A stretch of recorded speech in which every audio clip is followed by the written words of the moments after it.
I'm Summer Morris, CPA, ex-corporate accounting girl and health coach turned CEO of a multi-six-figure business while helping others build financial security, healthier habits, and a better quality of life. It wasn't that long ago I lacked the confidence, the right plan, and time to focus on growing my small but mighty business, while also having time for healthy activities I wanted to pursue away from my desk. Fast forward past many failures and lessons learned, and you'll see the healthier business and lifestyle I have today. One that changes lives while giving me more freedom than I ever thought possible. I created the Fit to Endure podcast to share simple, actionable, step-by-step strategies to help you do the same. So if you're looking to feel better, live a healthier life without blowing your budget, start a side hustle, or train for your next race, this show will help you make an impact and achieve your goals without creating the overwhelm and burnout that makes you want to quit. You ready? Let's get started.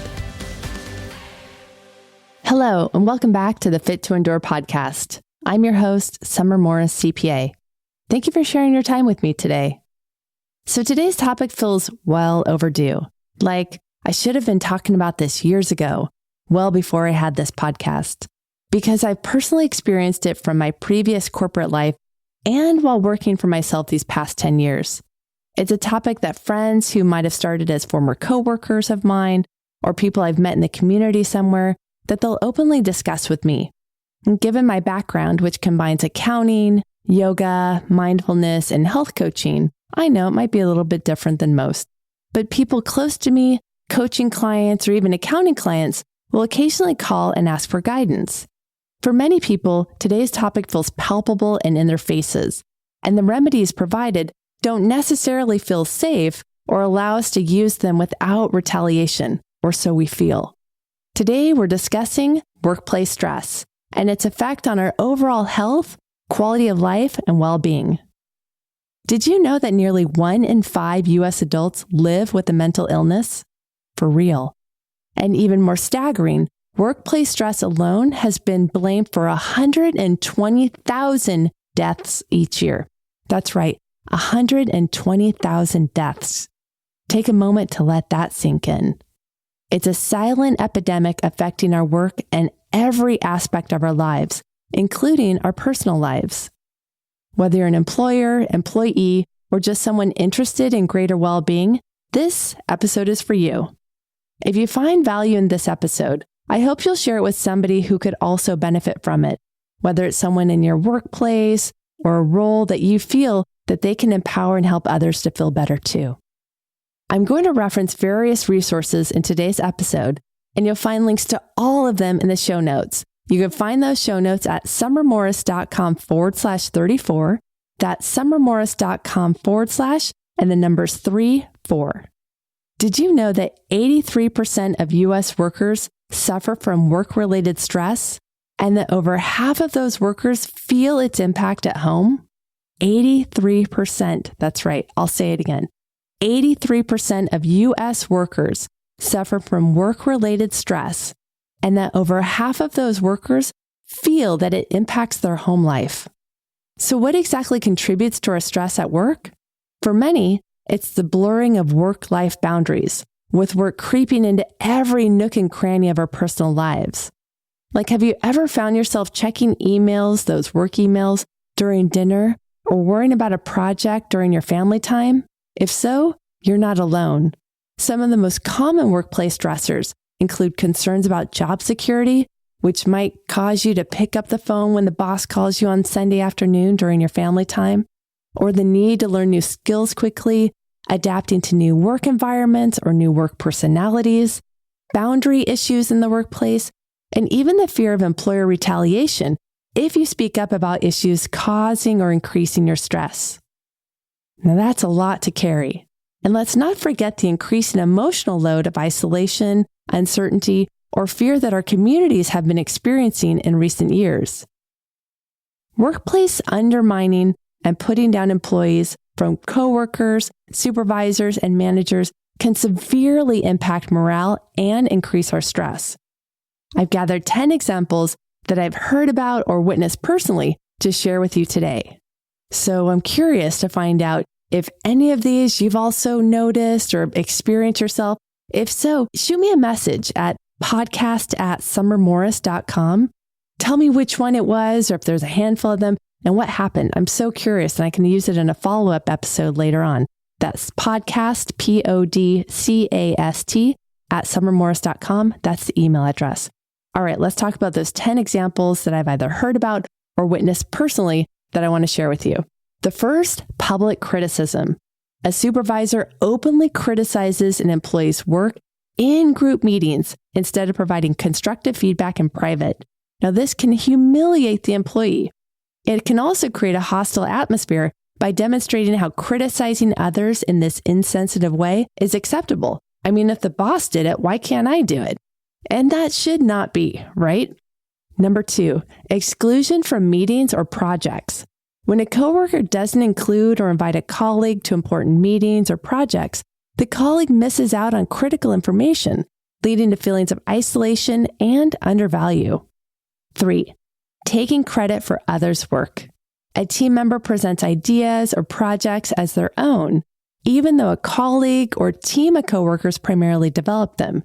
This act can demoralize the person or people who did all that work, leading to even more distrust. 4, dismissive behavior. A supervisor dismisses an employee's contributions during discussions, maybe just waving them on, yeah, thanks anyway, I'm not going to listen to you, ignoring their suggestions or opinions, making the employee feel their input is not valued. Number 5, micromanagement. A supervisor constantly checks and over-controls an employee's tasks, undermining their confidence and autonomy and leading to a stressful work environment. I mean, seriously, if the boss or supervisor did not trust the employee to do their job, why were they hired in the first place? I mean, instead of bringing them on only to micromanage them and put them under your thumb the whole time. Comments like, oh, that's how the supervisor is. Those are unacceptable too. Why? What happens with that stress? Is it locked in the file cabinet when the worker goes home for the night? Nope. It likely gets stuffed in their minds, disturbing their personal or sleep time, making them even less stress resilient for the next day. 6, spreading rumors or gossip. Coworkers and supervisors who engage in gossip or spread unfounded rumors about another employee damage their reputation and create a toxic work culture. I recently heard from a gentleman about how they communicated a concern, a deep concern, to their male supervisor and was told by the supervisor to stop crying. I'm sorry, but that's not helpful. It's not cool, and instead, it's totally toxic and isolating. Passive-aggressive communication is number 7. Colleagues or supervisors use sarcasm or veiled insults, creating uncomfortable and confrontational environments. 8, withholding information. Key information is deliberately withheld from employees, hampering their ability to do their jobs effectively or making them feel powerless. You know, there's special software or tools or tips that you know of how they can do something better, and instead of sharing that, you just withhold it? Sorry, you're contributing to workplace stress. Number 9, sabotage. Another team member might intentionally set someone up to fail by providing incorrect information or not completing a task that they are relied upon for, or telling the employee that they don't need a rush to finish that job because they can spend all week doing it or the following week, knowing all the while the big boss will be asking about that task very soon, causing undue stress, blame, and potential shame by the employee who didn't finish the task on time. Number 10, you ready? Undermining authority. A subordinate may publicly bypass a manager's decision, questioning their authority and signaling to others that their leadership is not valued or not respected.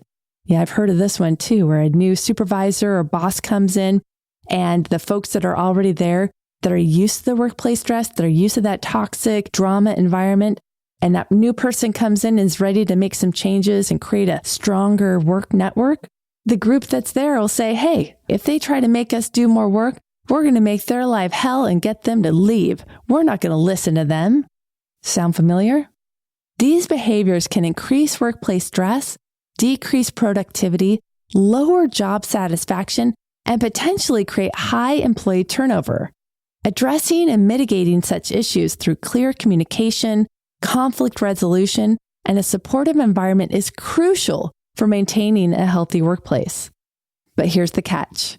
Our workplaces can also be the solution. I'll share how after this brief commercial break. Managing finances and scaling your business alone can be overwhelming, but it doesn't have to be. And endlessly searching YouTube or Google to find business answers you seek can make you feel even more overwhelmed and stuck. That's where the Fit to Endure FTE online advisory membership comes in.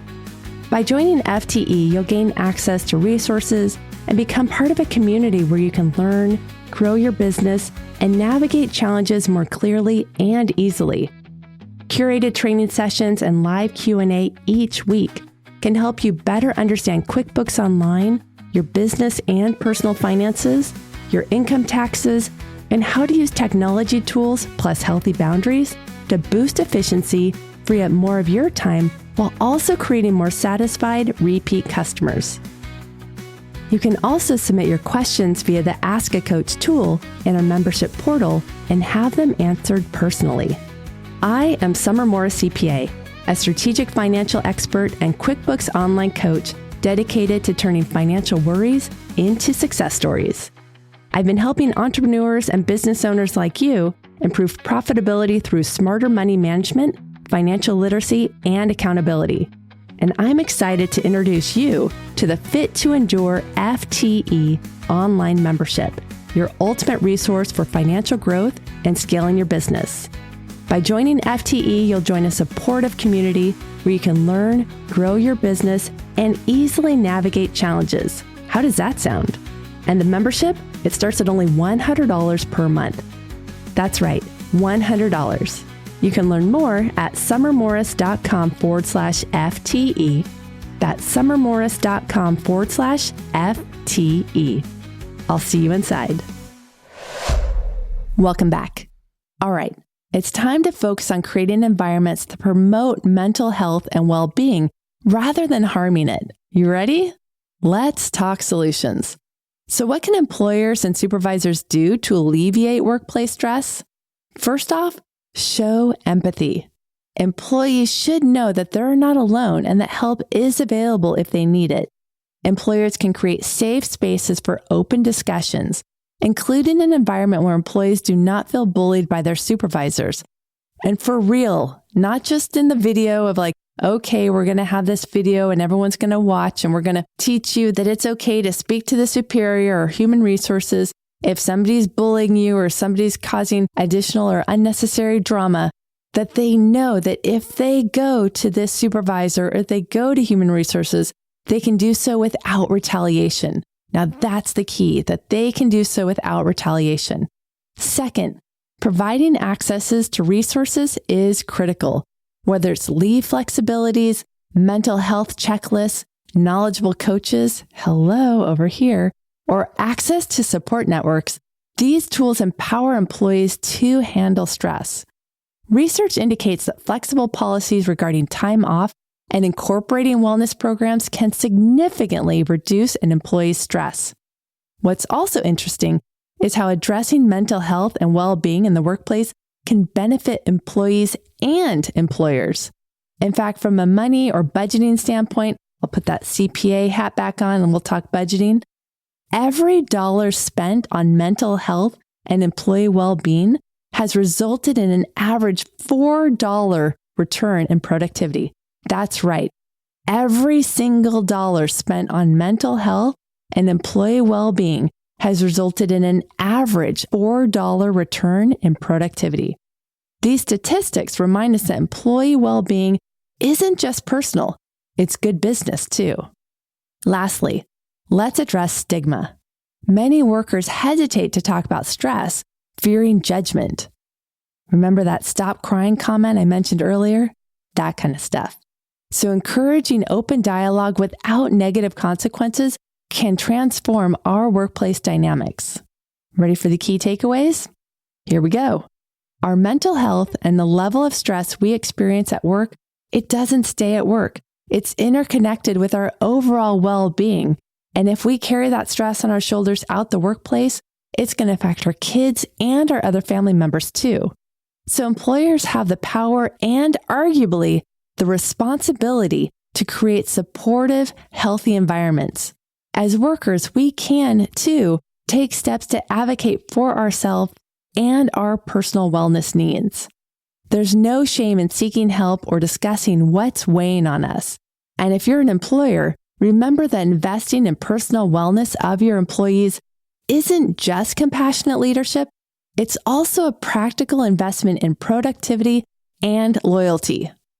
Unless you like lots of rework in whatever you do, and you like paying all those recruiting fees for that job turnover. All right, before we wrap up, let's highlight some resources that are in the show notes that you can find at summermorris.com/34. The Occupational Safety and Health Administration, OSHA, OSHA, provides guides and checklists to help start the conversation about mental health and workplace stress. These resources are invaluable for both senior managers and frontline supervisors.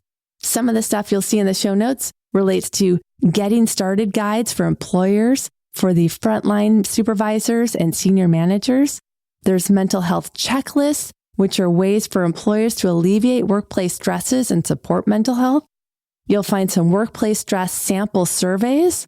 It's documents that provide sample questions that employers could ask to determine whether adjustments can be made to reduce workplace stress and if staff need mental health support. You'll even find a Mythbuster fact sheet, which dispels the myths that might make workers reluctant to talk about workplace stress and mental health challenges. Employers could distribute these or display them in some common place in the work environment. And more. So check out those show notes when you have a chance. summermorris.com/34. Well, that's it for today's episode of the Fit to Endure podcast. Thank you for joining me in this critical conversation about workplace stress. If you found value in today's episode, please share it with your coworkers or boss, subscribe, and leave us a review. Handling stress is not just an endurance test. It's a journey toward a healthier, happier life. I hope you take care of yourself and each other. Until next time, I am Summer Morris CPA. Bye-bye for now. Namaste.